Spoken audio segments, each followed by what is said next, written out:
کون کہتا ہے کہ موت آئی تو مر جاؤں گا؟ میں تو دریا ہوں، سمندر میں اتر جاؤں گا۔ احمد ندیم قاسمی کی یہ غزل 12ویں جماعت کے نصاب میں شامل ہے۔ اس غزل کی تشریح و توضیح سے پہلے احمد ندیم قاسمی صاحب کا تعارف۔ احمد ندیم قاسمی کا اصل نام احمد شاہ تھا۔ وہ تہذیب خوشاب کے قصبہ انگا میں پیدا ہوئے۔ والد کا نام پیر غلام نبی تھا۔ ابتدائی تعلیم اپنے علاقے میں حاصل کی اور صادق ایجرٹن کالج بہاولپور سے BA کا امتحان پاس کیا۔ شادی کے بعد انہوں نے محکمہ آبکاری میں بطور سب انسپکٹر ملازمت کا آغاز کیا۔ احمد ندیم قاسمی کی شخصیت کے کئی پہلو ہیں۔ وہ ایک بلند پایہ شاعر، منفرد افسانہ نگار، ممتاز صحافی اور عمدہ نقاد تھے۔ ندیم کی شخصیت پر ان کے چچا خان بہادر حیدر شاہ کا گہرا اثر تھا۔ ان کے چچا علامہ اقبال کے ہم سبق تھے۔ اس طرح ندیم کو شعر و ادب سے دلچسپی پیدا ہوئی۔ ندیم نے صحافت میں بھی دلچسپی لی۔ انہوں نے کئی ادبی رسائل شائع کیے، جن میں پھول، تعلیم نسواں، نقوش، سحر، فنون اور روزنامہ امروز شامل ہیں۔ بلکہ فنون تو ان کی شخصیت کی پہچان بن گیا۔ اگرچہ ندیم کی زیادہ تر توجہ افسانہ نگاری پر رہی اور انہوں نے افسانے تواتر سے لکھے ہیں، لیکن اس سے ان کی شاعرانہ عظمت میں کوئی کمی واقع نہیں ہوتی۔ ان کی شاعری میں ایک طرف کلاسیکی سجدھج ہے تو دوسری طرف جدید انداز و آہنگ بھی موجود ہے۔ ان کی شاعری میں عصری آگہی کا شعور ملتا ہے۔ ان کی بعض نظمیں موسیقیت کے حوالے سے بڑی پر اثر ہیں۔ انہوں نے نظم اور غزل دونوں لکھی ہیں اور دونوں میں اپنی صلاحیتوں کا لوہا منوایا۔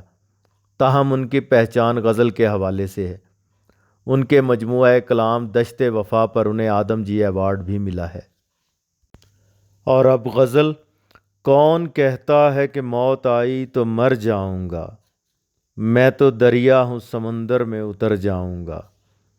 مر جانا مراد فنا ہو جانا، مٹ جانا، اور سمندر میں اترنا مراد امر ہونا۔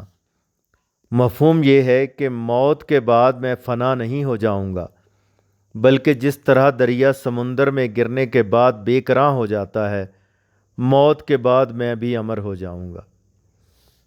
احمد ندیم قاسمی ترقی پسند شاعر ہیں اور ان کی شاعری احساس کی شدت اور مضامین کی جدت کی شاعری ہے۔ ان کے کلام میں سادگی اور معنویت پائی جاتی ہے۔ وہ شعر یوں کہتے ہیں جیسے بات کر رہے ہوں۔ اس شعر میں شاعر نے زندگی اور موت کا فلسفہ بیان کیا ہے۔ عموماً لوگ سمجھتے ہیں کہ جب موت آتی ہے تو انسان مر جاتا ہے اور اس کی ہستی فنا ہو جاتی ہے۔ موت سے انسان کا نام و نشان مٹ جاتا ہے۔ جسے موت آتی ہے گویا وہ زندگی کی بازی ہار جاتا ہے۔ لیکن در حقیقت انسان موت کے بعد مرتا نہیں ہے اور فنا نہیں ہوتا، بلکہ دوسرے جہان میں چلا جاتا ہے۔ دنیا کی عارضی اور مختصر زندگی سے نکل کر آخرت کی ابدی حیات میں داخل ہو جاتا ہے۔ چنانچہ شاعر کہتا ہے کہ کون کہتا ہے کہ موت آنے سے میں مر جاؤں گا اور میری ہستی اور شخصیت فنا ہو جائے گی؟ ایسا ہرگز نہیں ہے۔ مرنے کے بعد تو مجھے ابدی حیات مل جائے گی۔ میں دنیا کی عارضی اور مختصر زندگی سے نکل کر آخرت کی ابدی حیات میں داخل ہو جاؤں گا، جو دنیا کی زندگی سے ہزارہا درجے بہتر ہے۔ دنیا کی زندگی تو چند روزہ ہے، جبکہ آخرت کی زندگی ابدی ہے اور ہمیشہ ہمیشہ کے لیے ہے۔ جس طرح جب دریا سمندر میں گرتا ہے تو بظاہر دریا ختم ہو جاتا ہے، لیکن در حقیقت وہ فنا نہیں ہوتا، بلکہ ایک بے کراں سمندر میں ضم ہو جاتا ہے اور اسی سمندر کا حصہ بن جاتا ہے۔ اس کی گہرائی اور وسعت میں اضافہ ہو جاتا ہے۔ اس طرح موت کے بعد میں فنا نہیں ہو جاؤں گا، بلکہ مجھے ابدی حیات مل جائے گی۔ میں بھی آخرت کے سمندر میں ضم ہو جاؤں گا۔ بقول علامہ اقبال: جوہر انسان فنا سے آشنا ہوتا نہیں، آنکھ سے غائب تو رہتا ہے، فنا ہوتا نہیں۔ موت سے انسان کا ظاہری وجود ختم ہو جاتا ہے، لیکن اس کی شخصیت فنا نہیں ہوتی۔ اس حوالے سے شاعر نے دنیاوی زندگی کے لیے دریا کا استعارہ استعمال کیا ہے اور آخرت کے لیے ابدی حیات کے لیے سمندر کا استعارہ استعمال کیا ہے۔ شاعر نے اس حقیقت کو واضح کیا ہے کہ اگرچہ لوگ موت کو زندگی کا خاتمہ سمجھتے ہیں، لیکن حقیقت میں موت فانی زندگی سے ابدی حیات میں داخل ہونے کا نام ہے۔ موت جسم کو آتی ہے، انسان کی روح کو موت نہیں آتی۔ جسم تو فنا ہو جاتا ہے لیکن روح ہمیشہ باقی رہتی ہے۔ موت کے بعد ایک دوسری زندگی کا آغاز ہو جاتا ہے جو دنیا کی زندگی سے بہتر ہے۔ بقول علامہ اقبال، موت کو سمجھے ہیں غافل اختتام زندگی، ہے یہ شام زندگی صبح دوام زندگی۔ اس شعر کا دوسرا پہلو یہ ہے کہ شاعر نے اس شعر میں صوفیانہ فلسفہ وحدت الوجود کو بیان کیا ہے۔ اس کی روح سے اللہ کی ذات کل ہے اور کائنات میں موجود تمام اشیاء جز ہیں۔ جز اپنے کل سے ملنے کے لیے بے قرار و بے تاب رہتا ہے، جس طرح مچھلی سمندر میں جانے کے لیے بے قرار رہتی ہے۔ چنانچہ شاعر کہتا ہے کہ دنیا میں میری ہستی ایک جز ہے جس کی کوئی حیثیت اور وقت نہیں۔ مرنے کے بعد میں جز سے کل میں تبدیل ہو جاؤں گا، جیسے دریا سمندر میں گر کر بے قرار ہو جاتا ہے۔ صوفیہ کا قول ہے، قطرے کی بقا اس میں ہے کہ وہ خود کو سمندر میں فنا کر دے۔ دوسرا شعر، تیرا در چھوڑ کے میں اور کدھر جاؤں گا، گھر میں گھر جاؤں گا صحرا میں بکھر جاؤں گا۔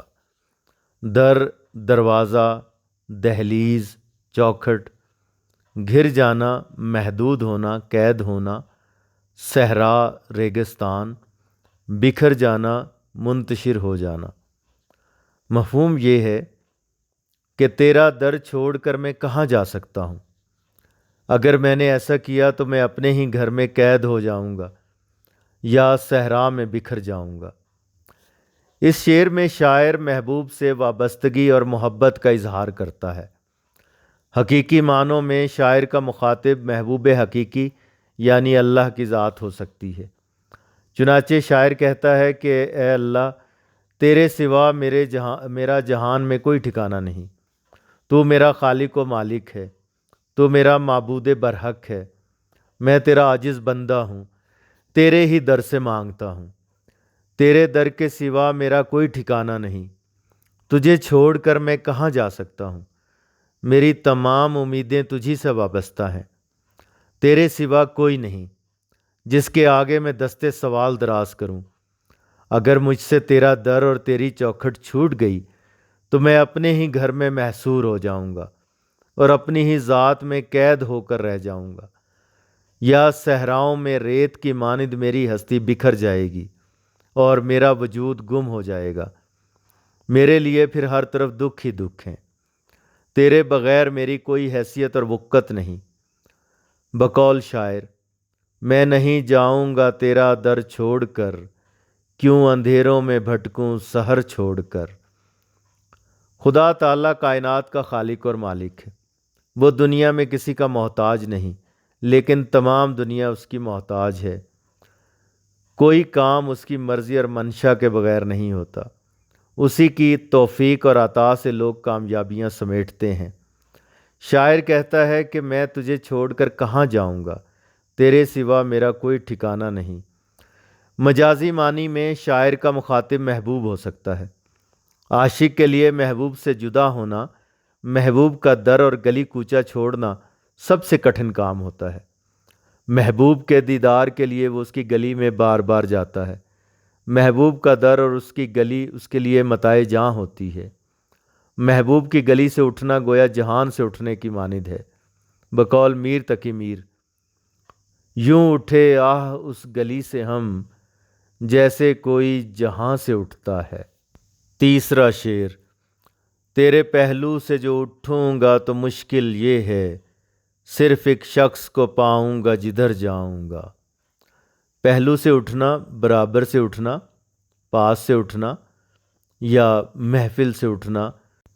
اس شعر کا مفہوم یہ ہے کہ اے محبوب تیرے قرب کو چھوڑ کر کہیں اور جانا میرے لیے ممکن نہیں ہے۔ احمد ندیم قاسمی اس شعر میں اپنے محبوب کو مخاطب کرتے ہوئے کہتے ہیں کہ اے میرے محبوب میں تیرے قرب کو چھوڑ کر کہاں جاؤں، میرے لیے یہ ناممکن ہے، کیونکہ میں تجھے چھوڑ کر جہاں بھی جاؤں گا تیرے ہی پاس لوٹ کر آؤں گا۔ یہاں شاعر اپنی بے پناہ محبت کا اظہار کرتا ہوا دکھائی دیتا ہے۔ اسے پوری کائنات میں اپنے محبوب کے سوا کوئی اور دکھائی نہیں دیتا۔ وہ جہاں بھی جاتا ہے اپنے محبوب کے علاوہ کسی اور کو دل میں بسانے کا سوچ بھی نہیں سکتا۔ اٹھتی نہیں ہے آنکھ کسی اور کی طرف، پابند کر گئی ہے کسی کی نظر مجھے۔ انسان جس سے محبت کرتا ہے اس کا خیال ہمہ وقت اس کے ذہن و دل پر قابض رہتا ہے۔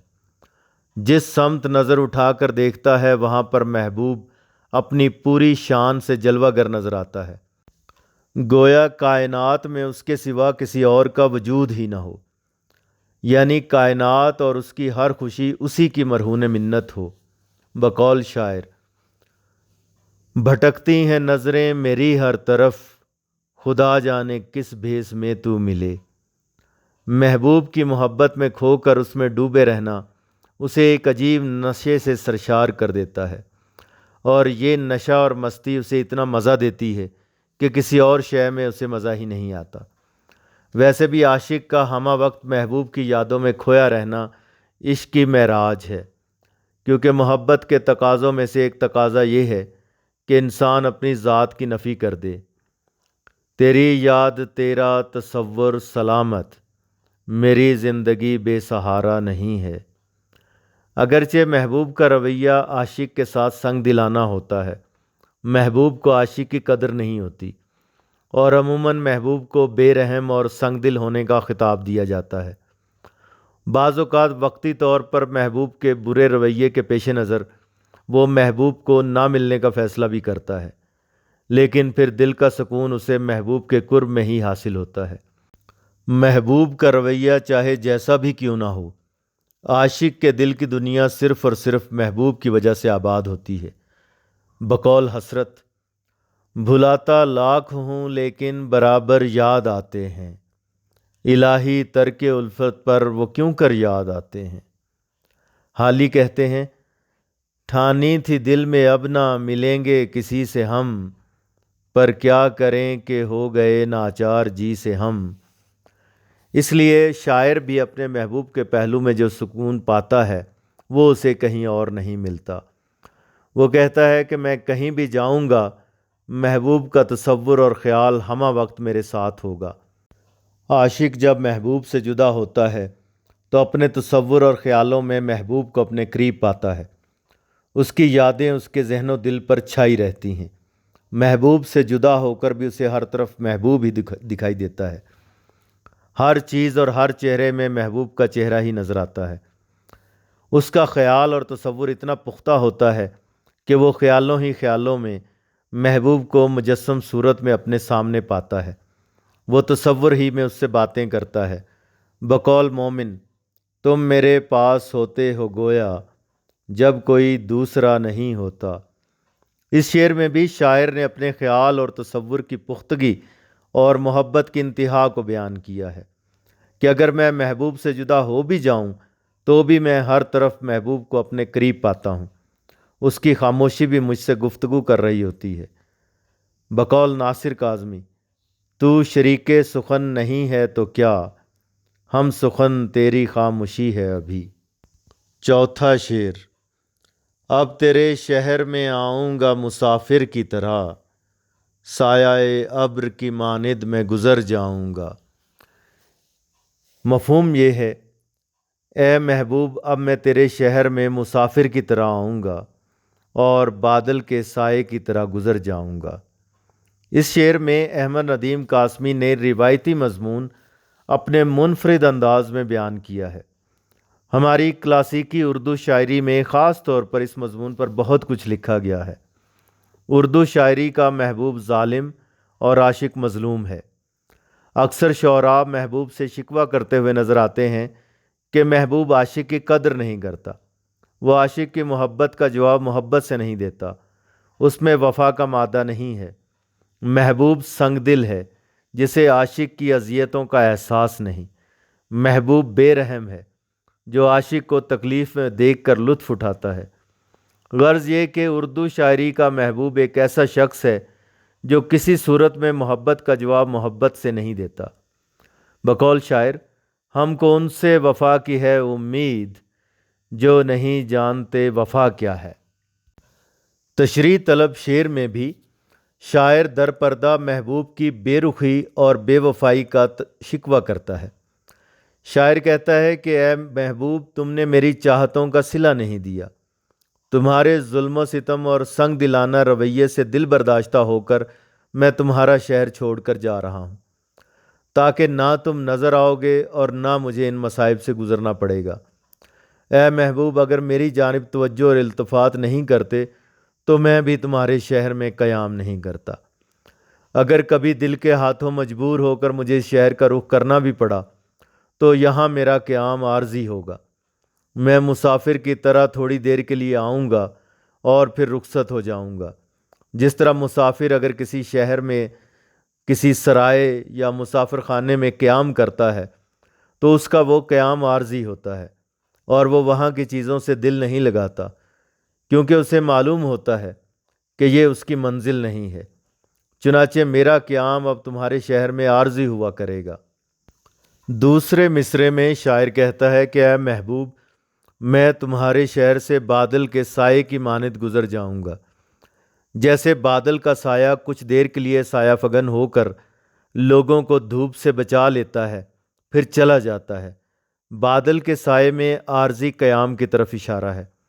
بادل کا سایہ بھی تھوڑی دیر کے لیے ہی ہوتا ہے، پھر وہ آگے چلا جاتا ہے۔ دوسرا مطلب یہ ہو سکتا ہے کہ جب میں کبھی تمہارے شہر میں آؤں گا تو بادل کے سائے کی طرح آؤں گا اور کچھ دیر گزارنے کے بعد چلا جاؤں گا، جس طرح بادل بغیر برسات کے ہی گزر جاتا ہے اور لوگوں کو افسردہ چھوڑ جاتا ہے، میں بھی تجھ سے ملاقات کیے بغیر ہی چلا جاؤں گا۔ شاعر نے پہلے مصرعے میں مسافر اور دوسرے مصرعے میں سایہ ابر کی تشبیہات عارضی قیام کے اظہار کے لیے استعمال کی ہیں۔ بقول شاعر، ہم تیرے شہر میں آئے ہیں مسافر کی طرح۔ گویا دونوں مصرعوں میں مسافر اور سایہ ابر کی تشبیہ عارضی قیام کو ظاہر کر رہی ہے، اور دوسری جانب عاشق کی مایوسی، بے بسی اور محبوب کی سنگ دلی کی عکاس ہے۔ پانچواں شعر، تیرا پیمان وفا راہ کی دیوار بنا، ورنہ سوچا تھا کہ جب چاہوں گا مر جاؤں گا۔ پیمان وفا، وفا کا عہد، راہ کی دیوار، رکاوٹ، مشکل۔ مفہوم یہ ہے کہ تمہارے ساتھ وفا کا وعدہ رکاوٹ بن گیا ہے، ورنہ میں جب چاہتا مر جاتا۔ اس شعر میں شاعر اپنی وفاداری اور ایفائے عہد کو بیان کرتا ہے۔ شاعر کہتا ہے کہ اے محبوب، میں نے تجھ سے ہمیشہ ساتھ نبھانے کا وعدہ کیا تھا، یہی وعدہ مجھے اب تک زندہ رکھے ہوئے ہے، ورنہ تو کب کا مر چکا ہوتا۔ اگر مجھے اپنے وعدے کا پاس نہ ہوتا تو میں جب چاہتا آسانی سے مر جاتا، لیکن تم سے کیا ہوا وعدہ میری راہ میں رکاوٹ بن رہا ہے۔ شاعر در پردہ حالات کی خرابی کا ذمہ دار محبوب کو ٹھہرا رہا ہے۔ شعر کا ایک پہلو یہ ہے کہ شاعر محبوب کے ظلم و ستم اور اس کے سنگ دلانہ رویے سے تنگ آ چکا ہے۔ محبوب کی بے رخی اور بے وفائی کی وجہ سے زندگی کی تمام رعنائیاں اور خوشیاں ختم ہو چکی ہیں۔ شاعر زندگی سے بیزار ہے اور جینا نہیں چاہتا، لیکن وہ مر نہیں سکتا۔ اس نے محبوب سے وعدہ کیا تھا کہ وہ ہمیشہ اس کے ساتھ وفا نبھائے گا۔ چنانچہ شاعر کہتا ہے کہ اے محبوب، تیرا پیمان وفا ہی مجھے زندہ رکھے ہوئے ہے، تمہارے وعدے کی پاسداری میں اب تک زندہ ہوں۔ شاعر محبوب کو پیمان وفا یاد دلا کر اسے بے وفائی کا طعنہ دے رہا ہے اور در پردہ محبوب کے ظلم و ستم اور بے رخی پر طنز کر رہا ہے کہ میں تو اپنا وعدہ وفا کر رہا ہوں، لیکن تم نے اپنا وعدہ وفا نہیں کیا۔ بقول شاعر، آپ ہی اپنی اداؤں پہ ذرا غور کریں، ہم اگر عرض کریں گے تو شکایت ہوگی۔ شاعر کو محبوب کے وعدے پر اعتبار تو نہیں، پھر بھی وہ ایک امید لگائے ہوئے ہے کہ شاید کسی وقت محبوب مہربان ہو جائے، اس لیے وہ مرنا نہیں چاہتا۔ شعر کا دوسرا پہلو یہ ہے کہ شاعر زمانے کی تلخیوں اور غموں کی وجہ سے زندگی سے بیزار ہے اور اکتا گیا ہے۔ وہ مزید جینا نہیں چاہتا، وہ مرنا چاہتا ہے تاکہ اسے دکھوں بھری زندگی سے نجات مل جائے، لیکن اسے محبوب سے کیے ہوئے وعدے کا بھی پاس ہے۔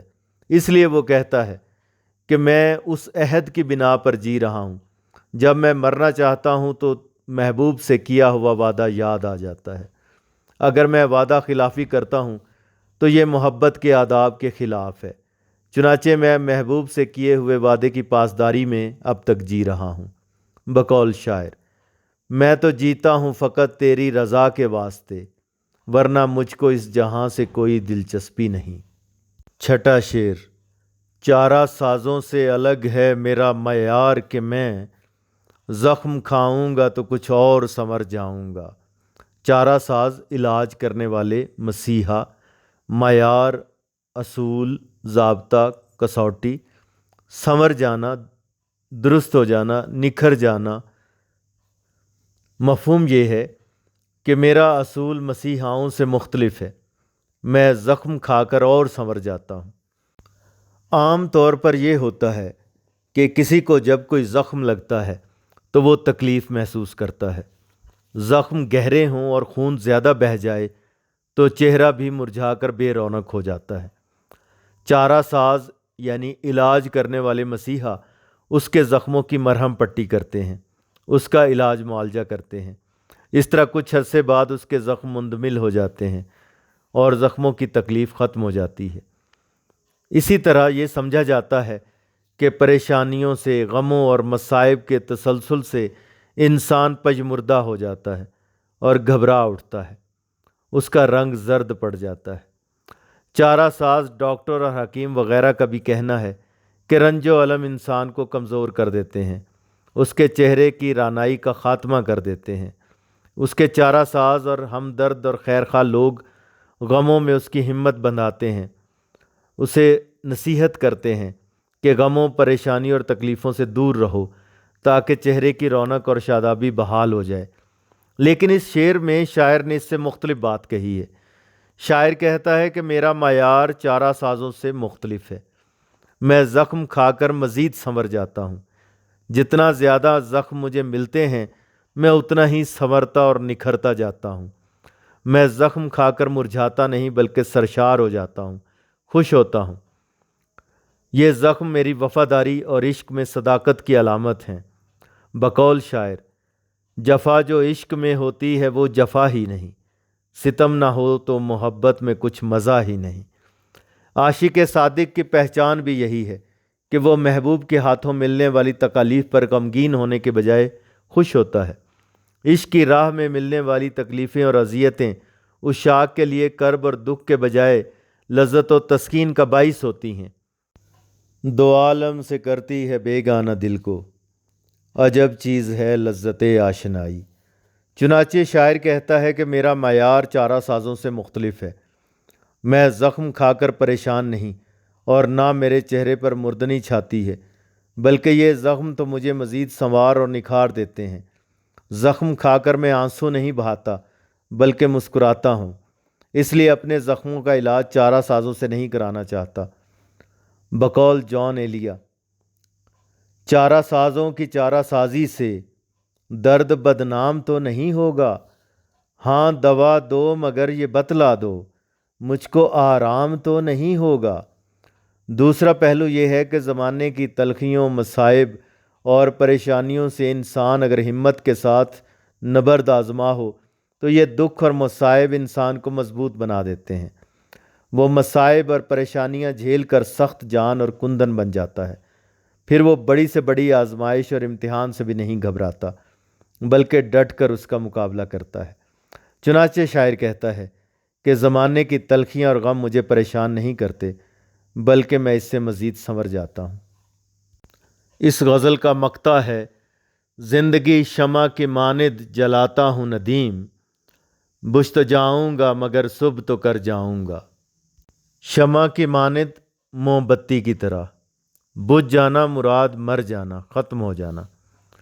مفہوم یہ ہے کہ میری زندگی شمع کی مانند ہے جو تاریکی مٹاتی ہوئی بجھ تو جاتی ہے لیکن سحر کر جاتی ہے۔ تشریح طلب شعر میں شاعر ظلم و جہالت کے خلاف جنگ میں اپنے عزم کا اظہار کرتا ہے۔ شاعر کہتا ہے کہ میرے افکار و خیالات اور اشعار جو شمع کی مانند روشن ہیں اور جن کی روشنی میں بھٹکے ہوئے لوگوں کو ان کی منزل ملتی ہے، میرے دنیا سے جانے کے بعد بھی لوگوں کو اسی طرح راہ دکھاتے رہیں گے۔ تشریح طلب شعر میں شاعر نے خود کو شمع سے تشبیہ دی ہے۔ شمع خود تو آگ سے جلتی رہتی ہے اور پگھلتی رہتی ہے، لیکن دنیا کو روشنی فراہم کرتی ہے، اندھیروں کو اجالوں میں تبدیل کرتی رہتی ہے، یہاں تک کہ رات کے اختتام پر جب شمع جل کر ختم ہو جاتی ہے تو سپیدہ سحر نمودار ہو جاتا ہے۔ شاعر کہتا ہے کہ میری زندگی بھی شمع کی مانند ہے جو خود کو آگ میں جلاتی ہے لیکن اہل جہان کو روشنی فراہم کرتی ہے، اندھیروں کو اجالوں میں تبدیل کرتی ہے۔ اسی طرح میں خود بھی مشکلات جھیل کر اور تکالیف برداشت کر کے اہل دنیا کو فائدہ پہنچاؤں گا۔ میں ظلمت اور تاریکی کے زمانے میں حق کی آواز بلند کیے رکھوں گا اور ظلم کے خلاف لڑتا رہوں گا، چاہے اس کے لیے میری جان چلی جائے۔ میری جان تو قربان ہو جائے گی لیکن اس کے نتیجے میں ظلم و ستم اور جہالت کے اندھیرے ختم ہو جائیں گے۔ جس طرح شمع خود تو بجھ جاتی ہے لیکن تاریکی ختم کر کے اپنے بعد نئی صبح طلوع کر جاتی ہے، اسی طرح میری موت کے بعد بھی دنیا میں امن و سکون اور علم و دانش کی روشنی پھیل جائے گی اور مجھے اپنی موت پر افسوس نہیں ہوگا۔ بقول قتیل شفائی، اب جس کے جی میں آئے وہی پائے روشنی، ہم نے تو دل جلا کے سر عام رکھ دیا۔ شمع قوم کے لیے ایثار و قربانی اور فائدہ مندی کی علامت ہے۔ احمد ندیم قاسمی ترقی پسند شاعر، افسانہ نگار اور صحافی تھے۔ انہوں نے اپنی شاعری اور تحریروں کے ذریعے مزدوروں کے استحصال اور غربت و افلاس، ناانصافی اور دولت کی غیر مساوی تقسیم کے خلاف علم جہاد بلند کیے رکھا۔